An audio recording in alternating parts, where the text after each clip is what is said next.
Well, good evening, everyone. Welcome back to the Don Pod. We're live on Facebook again. I'm Sam. I'm here with Nathan. Hi, Hello, Nathan. How are you? I'm good, thanks, Sam. That is good. We're here to preview the round 4. Can't believe it's round 4 already. Clash Dons and Crows. Pretty do or die at this point. Very, very do or die, I would say, Sam. Actually, it's well desperate. beyond. Yes, it's getting to that point. And it's not just on that. It's not from a playing finals perspective. No, because God. we were sort of at the start of the year thinking, it might be around that much. It's just about like, God, where are we at? Yeah, well, that's right. We didn't expect to make finals between me and you. No. But where are you, by the way? Sorry, I was looking at the wrong screen. Yes, Sam. We are amateurs, can you tell? Wow. Yeah, it's getting rather desperate. So the 1:10 game on Sunday should be done just in time for me to watch the F1, so that's good. Someone commented on the last week saying they were watching the UFC or something, so good to see I'm not alone with some other commitments. Right, the Crows, for once, for the first time this year, we actually have a good record recently against them, which is lovely to see. We've won our last 4, 63-point, 3-point, 21 and 12-point wins. And then we lost to them in round 1, 2017, which, let's not forget, the year they made a grand final by 43 points. So would you say we have the wood over them, Sam? Well, we do, since they win that year in the grand final. 3-point win in there, but other than that, pretty reasonably cosy. Last time we played them was late on in last season. We beat them by beat them by 63 points in a pretty boring, cold affair. So, I don't remember that one. It was pretty boring. Just a bit of a brief rundown there for you. That was the night Perkins kicked 3 goals, 3. Really could have kicked a bag. He missed some pretty easy ones there. Wright 2, doing what Wright does. Singles to Hooker, Jones, Waller, Snelling, Stringer and Waterman. Merritt, no surprise, 35 touches and 5 clearances. Quite a drop-off from there to Redmond with 25 touches was our next best. Snelling and Hine, 24, Stringer, 23. I've already closed the bit of information I had. It's interesting interesting Parrish doesn't feature either. He had a very quiet game. Or he didn't play. He would have played, I think, last year. I don't think he missed any games there. So I don't think so either. He did have a few quiet games towards the end of the year. They may have, I don't know if they're a tagging team, but they may have sent someone to him, and he might have just been a bit over it by about that time of year. That was brilliant, Phil. Thank you for that. Darcy Parish. That's what I'm here for. That's why I get the big bucks. Yeah, huge. 19 touches, but what I like to see there is 6 tackles. So, yeah, quiet game, but still doing an impact, which is nice to see. For Adelaide, just the 2 goals on the night to Schoenberg and Murphy. Pretty dull affair for them. Laird, no surprises, 33 touches, 6 clearances. Brodie Smith, 28, Seedsman, 27, and a relatively quiet night for Ben Keys, 25. He had a pretty good year last year, it's fair to say. But it was a miserable game, really. Roof was open because of COVID. Crowds were back, but roof open because less germs get trapped. I don't know. Not a doctor. Freezing. And Adelaide did not offer a yelp. So, I mean, I'm kind of hoping for more of the same. I'd love nothing more than just to come out and sort of belt them. How about we talk about the ins and outs of this week's game, Sam? Well, I was hoping for a bit of... Well, that was... Yeah, well, that was last year's game. I want to talk about this year's game. Okay. Well, let's go then. Sunday game, so it is extended benches. So for us, in comes Zek Thatcher, Waterman and Snelling, and essentially Smith being the medi sub unused. No outs just yet. And for Adelaide, Haitley, Worrell, Sloan and Walker in, Fogarty out. And we assume Walker for Fogarty is a straight swap. We assume Sloan will play So Yeah, he's coming back from the abductor strain he had a couple of weeks ago. So they might, I think that might be one of those on-the-day decisions. he's a good player. So A very good player. Well, he used to be a very good player. Well, yeah, okay, fair enough. He's not as good as he used to be. Let's be honest there. Who is, really? Some players are getting better, Sam. I wasn't talking about players, but yeah. So for us, I would expect... I'm not really sure, actually. I would think if Snelling's named, he would play. I think he's in our best 22. Well, they're very interesting ins for us. Like, aren't they? Like, they are. Because I didn't think Snelling was even fit. I thought he was still a couple of weeks away still. Yeah. BZT you'd think would have to come in for Stewart or someone like that, so that's interesting. Yeah, he'd have to be a replacement of someone, and we don't. Emergency for the last couple of weeks, and he does. Yep. We do have to name the 3 players because of the Sunday game, so I would say. And we watched. Play. You watched a bit of the VFL game last week, and I thought he was pretty good. Like, he wasn't unreal, but he was pretty good. That's all you need for your defenders. Just a solid game. That's right. As you say, Sam, if you don't notice them, they've done well. Correct. Exactly right. And Waterman, who was pretty quiet, I would have thought, in the VFL. Waterman's an interesting one because they've been trying to push him into this midfield role, which I've watched a few times him playing in the practice games and in the VFL last week, and he doesn't look very comfortable in there for me. Like, it doesn't look a natural sort of role for him. So, it should be interesting. Yes, it will be. And like I said, I've just realised I'm not recording. So this is going to cause me issues later on. If you're listening to the podcast, no, I suffered. Snelling, you'd think, comes in. That's my in. If we're going to make a change... Well, then what's Smith? I don't think he's in the team. I think he'd be emergency. Well, we can't be picked from previous week's form because... He didn't play last week or even in the VFL. So he didn't. So he can't just come back in. I agree with that. Correct. I don't know. I don't know about Smith because we talked last week that we didn't think he was in the side, and before we did the preview, before the teams were named, we didn't think he would. We didn't think he should play, but we kind of agreed that we didn't think he'd be dropped. It's one of those scenarios. Yep. But he did get dropped. So without VFL, I don't see how he comes back in.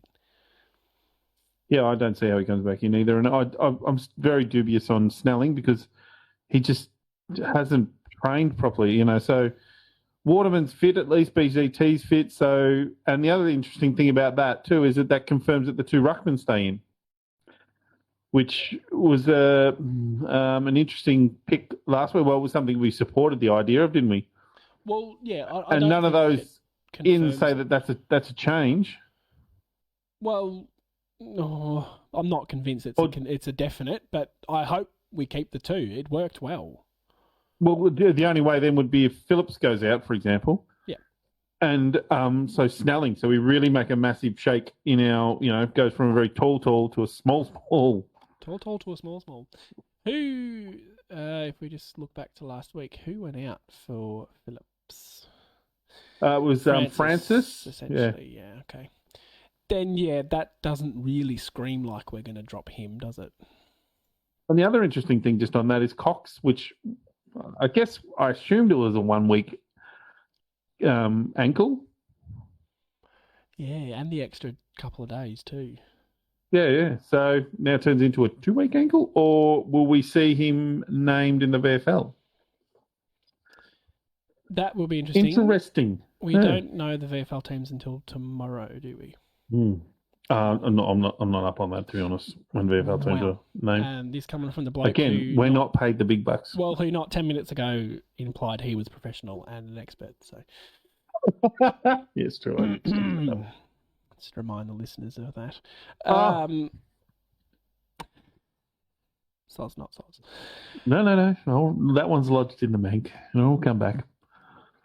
Good. Now, for Adelaide, the racist himself, Taylor Walker. I don't think that's something that should be forgiven or forgotten. So, well, it's funny. I just wanted to say that Adelaide made sort of an announcement, I reckon, early in the week, Monday, Tuesday, on Twitter and different social media stuff, he's back, sort of. And I tell you what, they have got an absolute caning on all those formats of, yeah, but why was he out? And like that's sort of, really good to see. yeah. If it's Adelaide fans calling out Adelaide for They celebrating are. that is really good to see. Yep. A lot of them are saying, well, that's not really that's not a great thing, Adelaide. Now, everyone's But he's going to be of sorry. overcoming things, and if Walker's gone away and learnt some stuff and knows what he did wrong, I guess, then fine. Redemption, that's the word I'm looking for, but I don't think it's something to be celebrated because, yeah, let's not forget why he's out of that side in the first place. 100%. That was a pretty awful thing he said too. I can't remember exactly what it was. No, I don't think we need to remember. Well, it was. I mean, not racism's racism. Let's leave it at that. That's right. Exactly. He will come in for sure, as we said, which is, from a pure football sense, concerning a little bit for us. He's still a threat. He's a big body. He's going to lead up the ground, take a lot of marks. He's going to help out with guys like Himmelberg and Rochelle and Rochelle to love. And that Gallant, I'm not sure how it said. He kicked 4 last week. He's sort of a medium tall, 192, sort of 193 centimetre forward. So interesting. It will be interesting. And the other tall from GWS, what's his name? Yeah, that's Himmelberg. So he's reasonably tall. And he's 200 centimetres, I'm pretty sure. Jesus. Yeah, he's 200 centimetres, 99 kilos. He's the big boy. Wow. He looks a bit different these days too. It's not Himmelberg. No, it's Elliot Himmelberg, not Harry. Maybe he wasn't at GWS. Maybe he's just a Himmelberg. This is why you do your research. Didn't this is one why of we the do our research, people. forwards go to Port? Is that what I'm thinking of? Yeah, he went to Port. That one went. Thinking of Finlayson. Yes, sorry. They're reasonably tall, and as we've discussed in length over the last couple of weeks, Stewart doesn't seem to be getting those players. Seems to get left to Laverde. So as an opposition, I guess you're looking at that going, that's something we can exploit. And Taylor Walker's no hack. No. He's old. Well, it'll be interesting. Yeah, but he's 194. It'll be interesting this week, the matchups, because Walker and their other tall, that Gallant, are 192 and 194. So whereas Himmelberg is 200. So it'll be interesting to see who Laverde goes on, because to me, I think the matchup would be Laverde for Walker because of strength. Because Walker's he's a big boy. Yep. Yeah, big boy. And I think Laverde liked those big. I think he seems to go better on the big monsters. Like he played on Jack Darling last year, did really well. Guys like that. So that would then, you think Stewart might go to Himmelberg would be your natural sort of path because they're both. That leaves him on that super tall, and that's where I get lost over Stewart's role. Yep. In that, he hasn't played on Danaher. So is it a height thing that they're just not matching up Stewart on the out and out height, or is it Taylor Walker's the best forward, then Elliot Himmelberg, and then probably Gallant just because he's a kid. He's not going to be first or second. Yep. It'll be interesting to see what they do, because I agree with you in that I think Lav goes to Taylor Walker. Yep. But the other matchups, I think, will be really interesting. Well, and this is when Hind and Heppel and now Kelly should match up well against we'll call them the smaller forwards.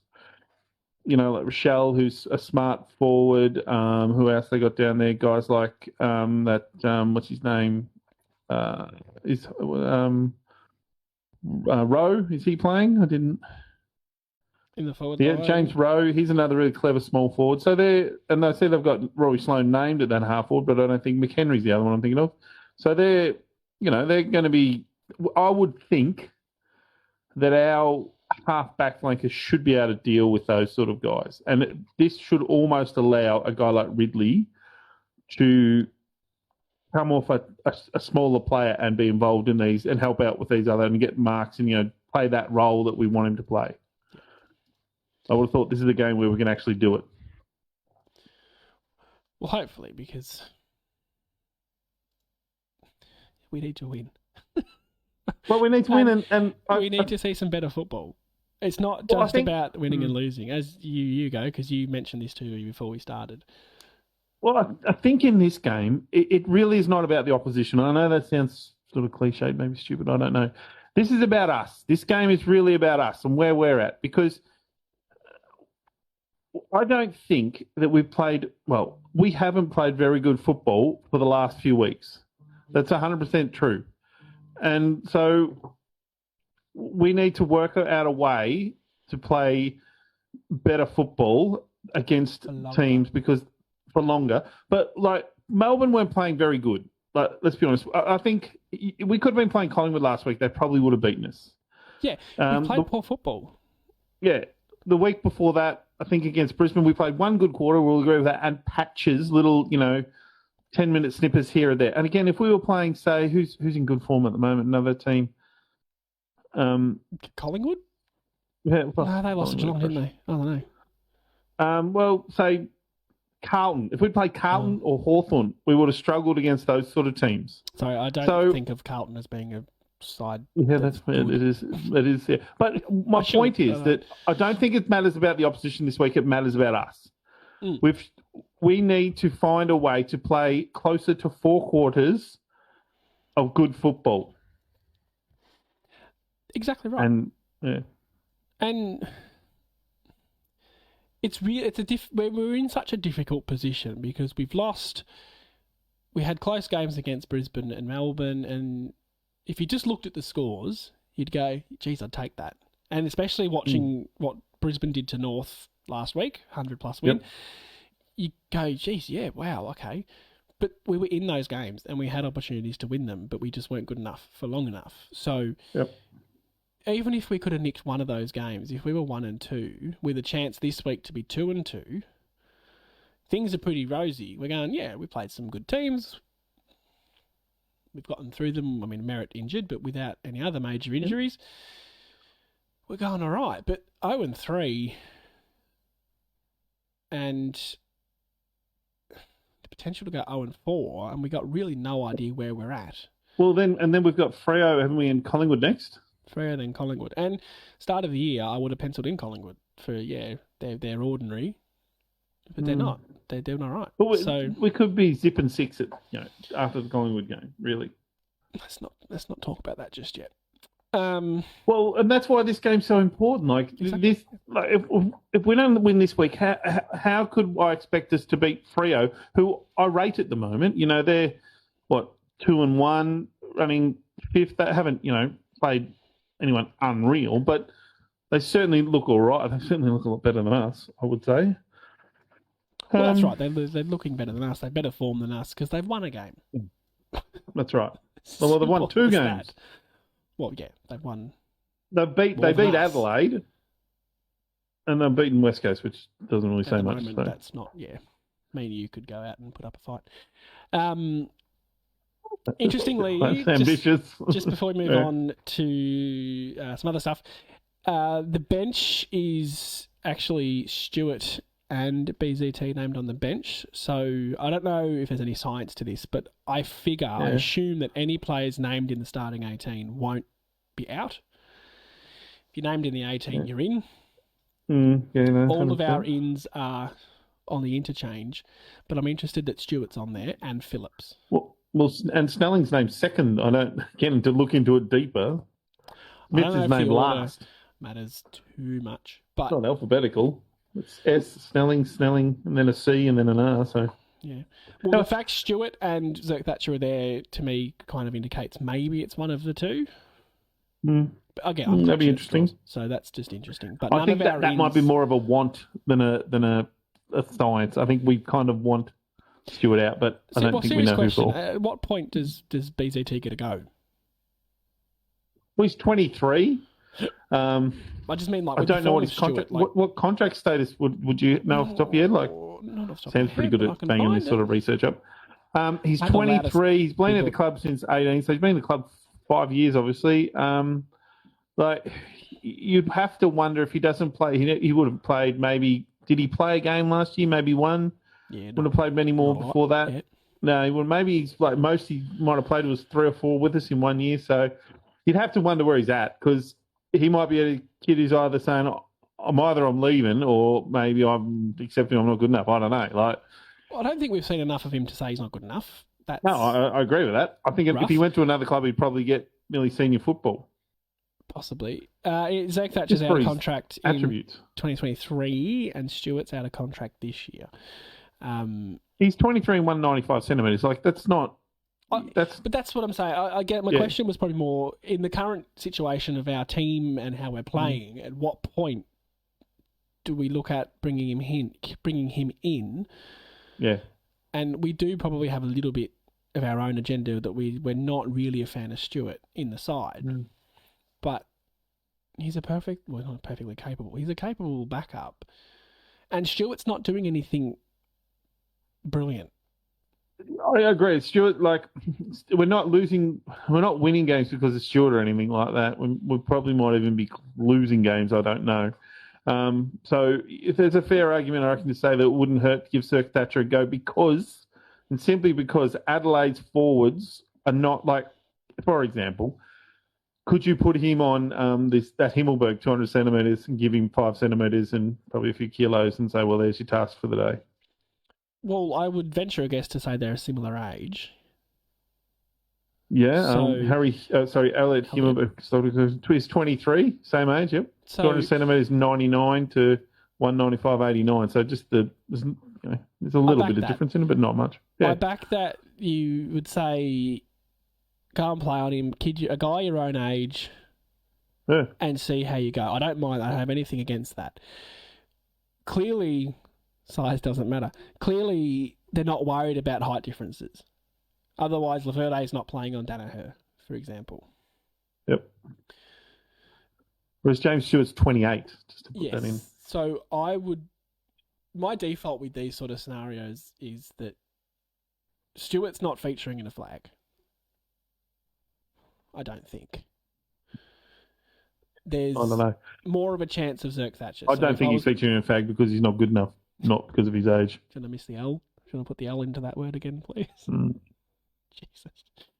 Okay, anyway, I just thought that interests me. And I do hope Phillips plays this week. All right.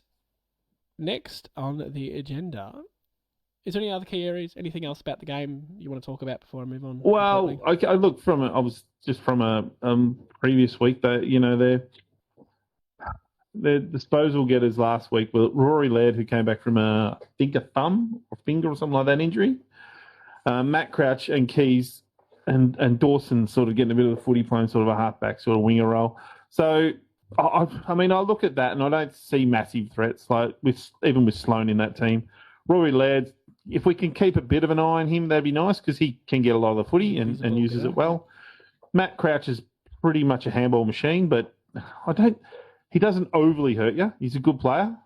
Keys is the one who'll be interesting because he usually tags. Now he might go and run around with Parrish, so that might be, if we looked into it, that's probably why Parrish didn't have a great game last time, was probably because Keys ran around with him.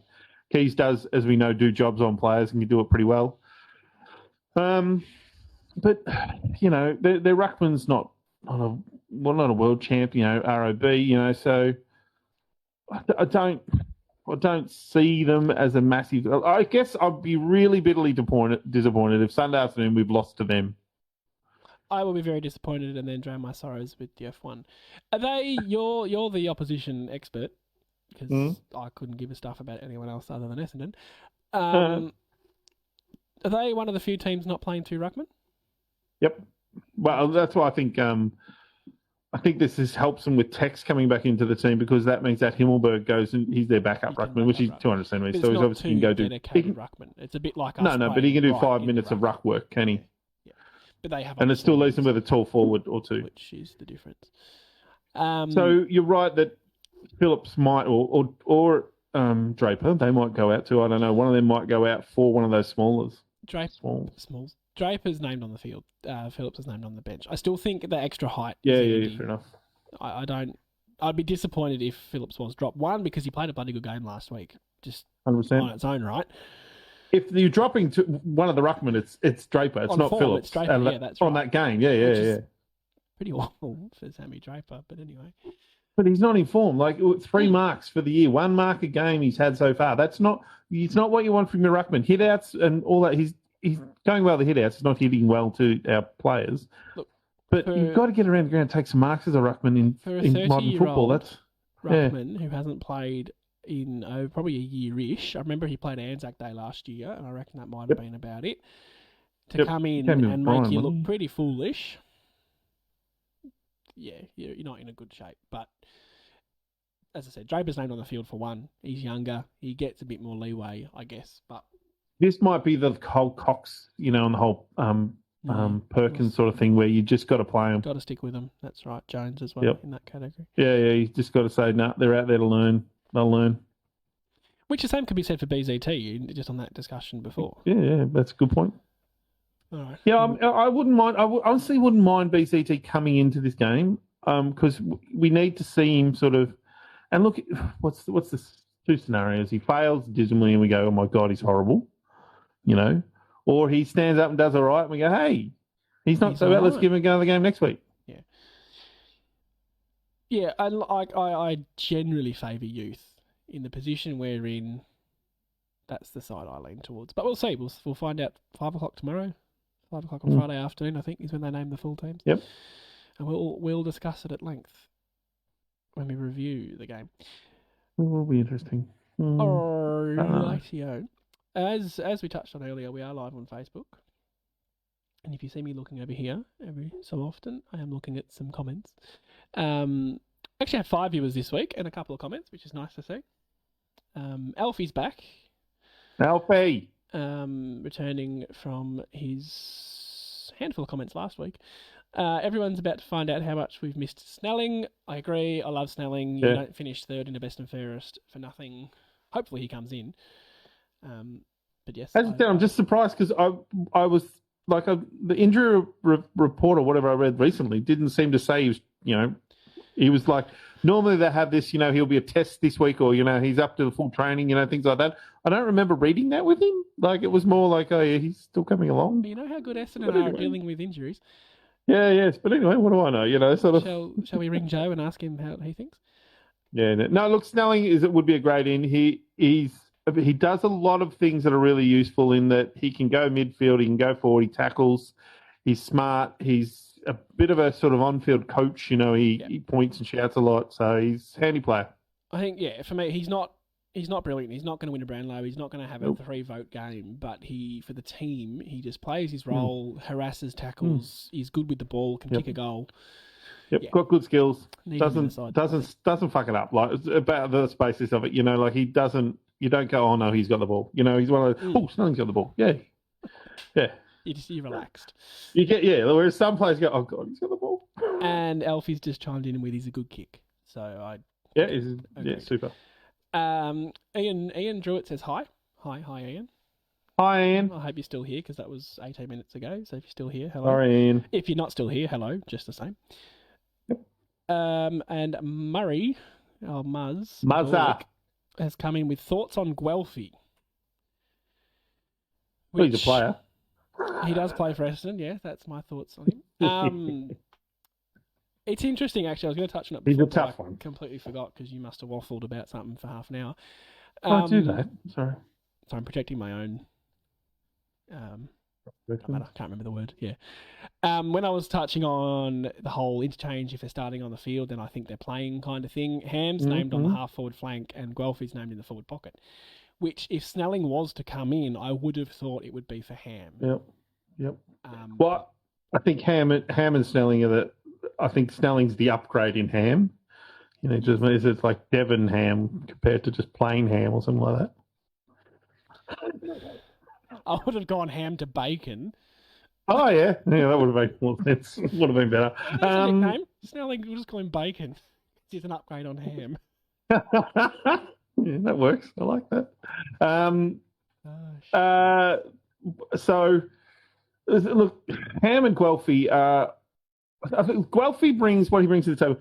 He tackles, he harasses, he's got good pace, but in the end, I think his letdowns are things like his size. Like he's pretty small and short. He's got good pace, but he's not like a beautiful kick of the footy or something like that. He's not a long kick of the footy. Not great overhead. I don't know. He's not in and under. He's just, So who just was there. that? Was that Ham or Guelphy. Guelphy, okay. Well, Ham, I think, is even a worse version of Guelphy. Ham. Well, yeah, that's what I thought. Guelphy for me is better than Ham. Ham is, I don't even know how. Like Waterman for me would be a better version of that for me because of just his size. Yeah. I agree. I think Guelphy is better than Ham, but then Bacon would be better than Ham in the side. We're going with it. We're going with it. I'm going with it. Yep, that's now stuck. Guelph, I think, from what I've seen, has more upside. He does. So he can kick a goal. He does tackle. He does those little things like he'll run and make the smother. I think he's done that a couple of times, and it's only once or twice, but I remember it. No, he does. He gets over and he is that 1%er kind of player, which are great to have. But in that, he's still got to bring other things to the team. Like, and what can't just... I know that Murray didn't ask about Ham. Ham so often, and again, maybe only once or twice, but I remember it, has been running into a goal 30 out straight in front and missed. And he did it last week at a critical time. Yeah. Yes. Easy shot at goal. When you don't all have to get 30 touches, but when you get your bloody chance... And Ham's not a big kick either. He's another one of those, 40 metres would struggle, push him about as far as he could. And a team's not going very well, I think, when both Ham and Guelphy are in it, personally. I think there's issues. Agreed. Hope that answers your question, Murray. We did kind of waffle. That's what we do. Yep. We are the professional wafflers. And Alfie's just come in with, don't know what he's paying, but get on Perk for the first goal. I'm feeling it. Ooh. Well, he's got form. Kicked 3-3. Could have easily been 4 or 5 in that game, as I recall. Some were pretty easy misses too in that game, I recall, against Adelaide last year. 5 or 6. You make of that what you will. I'm not going to tell you to put money on a player because dicey road, but I don't hate it. Right, well, that probably just leaves us with a tip. Just the tip with Sam and Nath. It's just the tip with Nathan and Sam. All right, Alfie, we want your tip here too, please, and anyone else in the live, just please. You think anyone's not going to tip us, man? Well, come on, hit me. Oh, well, the Bombers by 40 points. Seriously. 40? Jesus. Yeah. If we can't put this team to the sword, seriously, Sam, it's at home, it's under the roof, it's not a Sunday, that means anything. I agree with you. We're missing, like, a few players. Yeah, I'll give us that. But we should be able to put this team to the sword. Seriously. Like, all this talk from the coaches, I guess we forgot to mention the big out, actually, which was Truck. Yeah, the coach is out. We should have mentioned it. Coach is out, but I'm sure that, to be honest, I really don't think that makes any difference because I'm pretty sure they all know what they're doing. Minor quibble. So Carousella is in charge, just on that. We do love the Blake. We do love Cara, yeah. So, hang on, go back to it. Don's by what? Don's by 40. 40. Okay, interestingly, Nathan can't see the Facebook Live. I do all this, so he can't see. Alfie said, Sam doesn't let me have the technology. I'm going to let the viewers work out why. I'm old. Old mate Alfie said Don's by 45. Oh, go, Alfie! So, interestingly, he did say Melbourne by about 55 last week, and he probably got closer than us because we both tipped Essendon. I'll say Essendon, but I'll be a bit more reasonable and say 15. I don't disagree with what you're saying in that we have to win. Like, we just have to win, but that doesn't really make a difference to the outcome. Look, it's kind of thing. My point there was, it's all this talk that we've got from the coaches in the last few weeks. Oh, playing doing this. And all our things are going really well, and we're playing good. And they keep behind us because they feel like they're feeding us that sort of crap again, where they're telling us we're good, and even though we're not, they're kind of like politicians sometimes. Oh God, no. As long as I do not hear the word learnings in a press conference. Oh, you lucky you didn't listen last week then. You I'm know, pretty sure Truck said it last week or the week before. I was Learning. too annoyed. I watched about 5 seconds of it, and he said he thought we were good, and I turned off. Yeah, they thought we were good last week. Like, it really annoyed me. I'm like, what? Oh, yeah, no. A few more comments there. Alfie's added to his prediction saying Tex will kick 3. So if we win by 45, Tex kicks 3 and Archie Perkins kicks the first goal. Alfie, you coming on the podcast next week? Just saying. We'll be out of a job. We're starting the sports bet group. Well, you'll be in the betting with mates, yep. Not sponsored. Yeah. Can be, though. We'll be, yeah, it can be. We'll be recruiting you, absolutely. And Dylan's come in with I don't know if it's more ambitious or not. Peter Wright kicked 6. I was actually watching highlights of his 7 yesterday. It's a beautiful thing.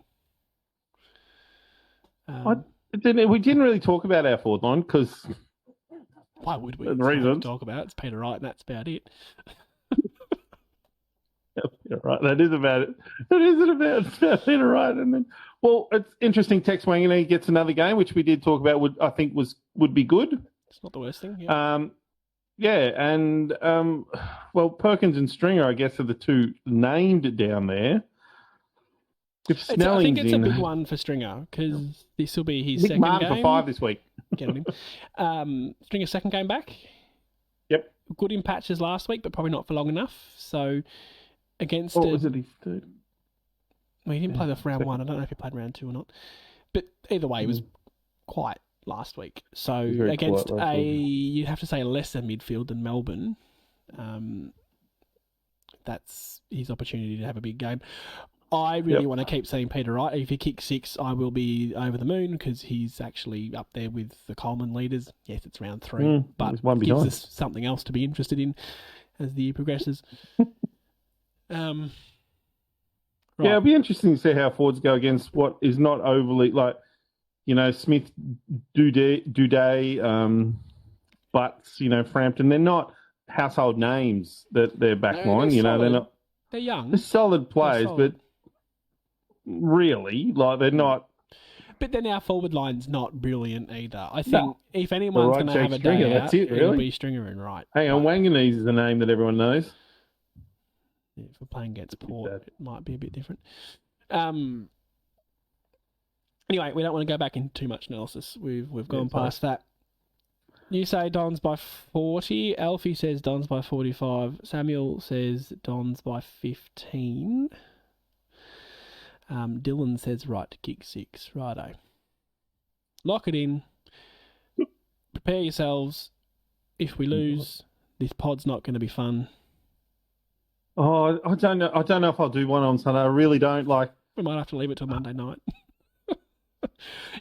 And then, I felt like, to be honest, I felt a little flat at the start of this because I was like, yeah, but we've come off 3 losses. Like, what do I talk about? What do we talk about this week? Like, it's really hard.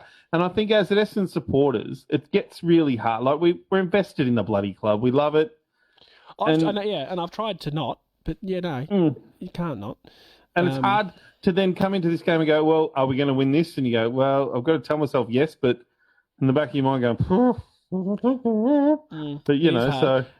I did see you perk up when we mentioned Alfie's name though, so there's that. We've just hit 40 minutes. I love the sport. Yep. Sorry, I'll stop. We've got to Sorry, wrap Alfie. Up Sam's wrapping me up. People will get bored. We've dropped to 1 viewer on Facebook, clearly. Sorry, Alfie. It's just Alfie. If it's not me, he's gone. He's long gone. He has chimed in with Volkanovski by KO. I'm not into that sport. Yeah, no, that's a good call. Another tip from Alfie. One more tip before we go, please. F1. Who's winning? Do you know? Do you care? Look, I'll watch it, but I don't overly care. Obviously, I'll be voting for the Australian that might get a drive, the backup driver for one of the... Yep. As long as Hamill doesn't win it, to be honest. Well, on form, McLaren haven't got a great cast, and I don't know anything about F1, so please, if this is horrible... Alfie, you can leave now if we're going to F1. Just don't crucify me. McLaren don't seem to have a great car, so Danny Rick is probably going to struggle. I will put my eggs, because it's nearly Easter, in the Carlos Sainz basket. Fair enough. That's all right, good. That means something. All right, let's wrap this baby up. We're talking Formula 1. It's in Australia for the first time in a couple of years. We can get excited. Okay. All right. Well, thank you if you're still here. Alfie, we love you. And go Dons. We'll chat to you next week. Go Bombers. Please, for the love of God, win. Go Dons. Please.